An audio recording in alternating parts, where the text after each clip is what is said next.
Wow, chat. So I just realized something.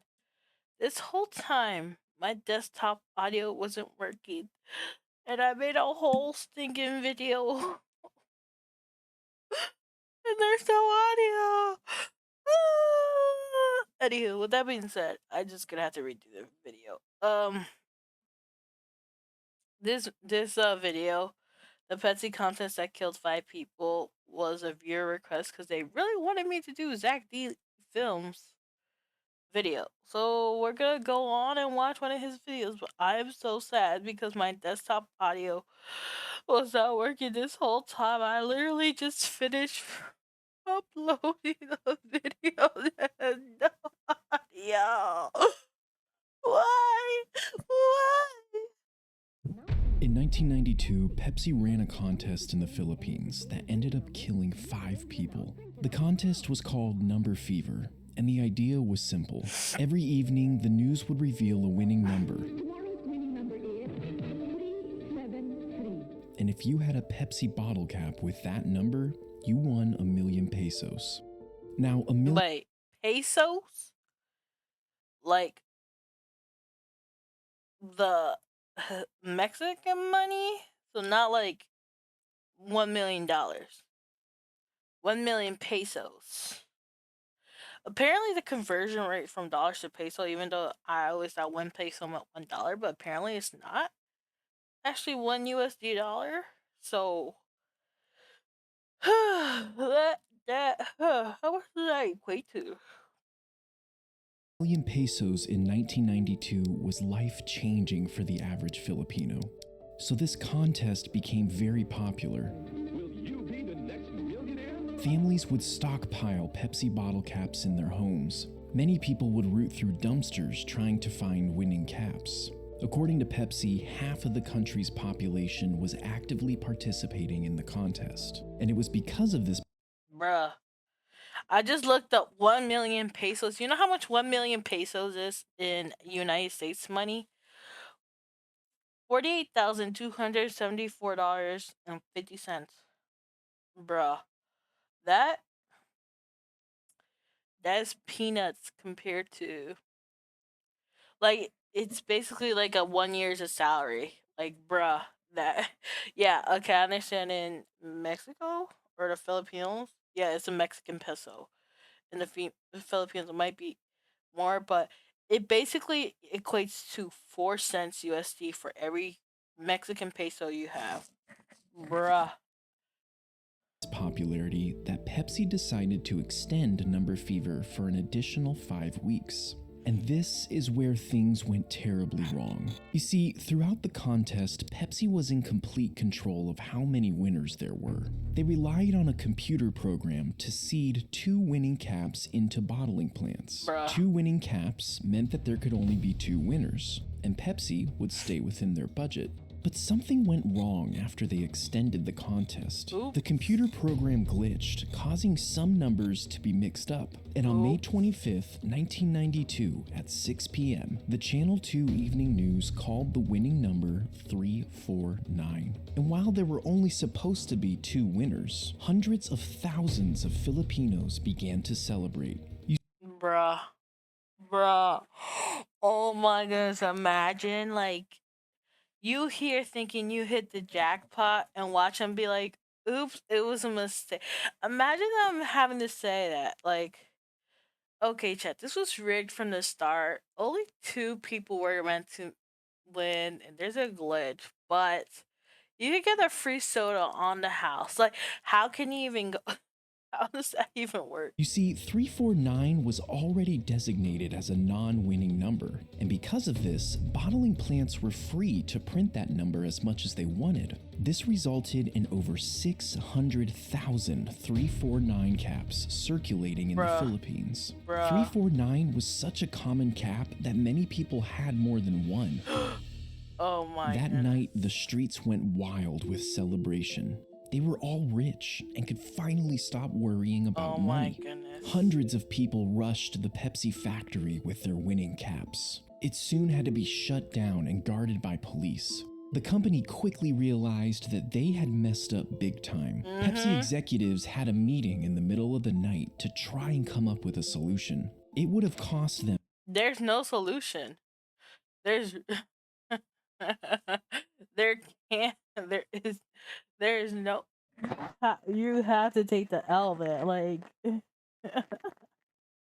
I'm sorry, man, but that was something that's like how are you gonna say I'm just okay, chat. Imagine this. It's not like it's split up by any means, right? It is if you have the lucky winner, you will get the amount. It's kind of like okay. Have you guys ever heard of the lottery? Have you ever?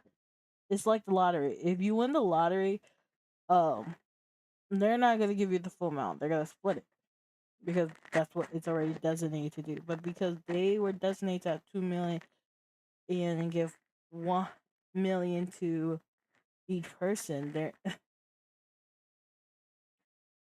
they gotta honor it because that's something they did, and they don't have any type of loophole unless they made it up right now. Oof, oof. What is they gonna do? tens of billions of dollars to honor each winning cap. So instead, they put the blame on the computer and offered 500 pesos for each winning cap. Now, Mm-mm. 500 pesos was only around $18. This was 0.05% of the original prize. And while some took them up on this offer, most refused and became even more angry. That's what I'm saying. You can't be like, oh, it's a computer Nope, it was your mistake. Like you can't be like, oops, it wasn't my intention. Because guess what? Y'all are corporate, and you know what corporate does? They will be like, doesn't matter, it's your fault. Listen, if it was the other way around, or if it was, like, okay, so if you work at a phone place, right, and you mess up order by $200, that's coming out your paycheck. You're gonna have to pay them $200 or something. Therefore, the company gotta pay them. They didn't care about some computer error. Pepsi was a multi-billion-dollar corporation. Mm-hmm. In their eyes, they had to honor the full prize amount. You But do? Pepsi didn't budge, and violent protests and riots broke out, ultimately leaving 5 people dead and dozens injured. Oof. 349 winners stormed the Pepsi factories, throwing Molotov cocktails into the windows and bombing Pepsi trucks that drove by. Over the next year, the angry mob took a more organized approach to fight Pepsi. Coalition 349 was a group of winners that took legal action against the company. They elected a local preacher named Del Fierro as their Bruh. leader. He rounded up over 800 349 winners in an attempt to sue Pepsi for over $400 million. As they Now, should. the chaos continued well into 1993, at which point a new twist in the story started circulating. Old newspaper headlines suggested that Pepsi was somehow responsible for bombing their own trucks. These I don't know headlines about were that. based on a testimony from a police officer. He alleged that in order to paint Coalition 349 as terrorist and damage their position in court, Pepsi Bruh. hired mercenaries to infiltrate these groups and cause the Bruh. So they would rather hire people to destroy and possibly kill people instead of paying. They do say money is evil. riots. More testimonies surfaced of people claiming that Pepsi had paid them to start trouble and cause mayhem. A Pepsi lawyer quickly denied the allegations, and that was basically the end of it. In 1993, the court finally put an arrest warrant out for 9 Pepsi executives. This was a huge win for Coalition 349, but unfortunately, it was one of their only. In the following Dang. months, almost all of the civil suits and criminal complaints were tossed out of court. And in 2006, the court officially closed the book on all of the remaining court cases. They found that Pepsi had not been negligent in the number fever disaster. They are though. I'm sorry, but they are. They messed up the numbers. They didn't take accountability. It's funny how companies want you to take accountability if you did something wrong, but if they messed up, they aren't liable, huh?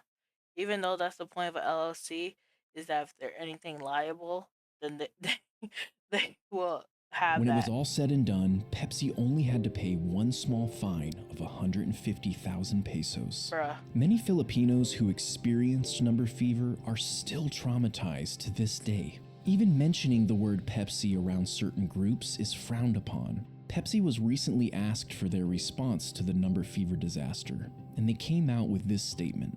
These events took place almost 30 years ago, and none of the executives familiar with this program are at PepsiCo anymore. We deeply regret any pain and suffering our mistake caused the people of the Philippines. Hey, sorry for Bro, you really did interrupt me. Anywho, yep, that's the unfortunate things that if this was your problem, you would be 100% liable. But companies don't have to deal with the same repercussions as we would. So it's just literally something you gotta deal with. Like Patsy's gonna get away scot free because they're big. Listen, if you have power and money, things are gonna be so much easier for you. Just think about it. Just think about it from this.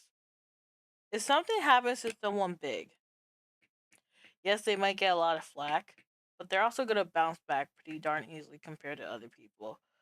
Um, because they already have a huge following. And like, yeah, some people might hate on them, but they're gonna have people who still love them regardless. So it's just a minor setback in their eyes. So as for unfortunate is something you're just gonna have to deal with. So that's pretty interesting. But yeah, this was my thoughts. With that being said, you guys have a good one. This is JJB signing out. Bye bye.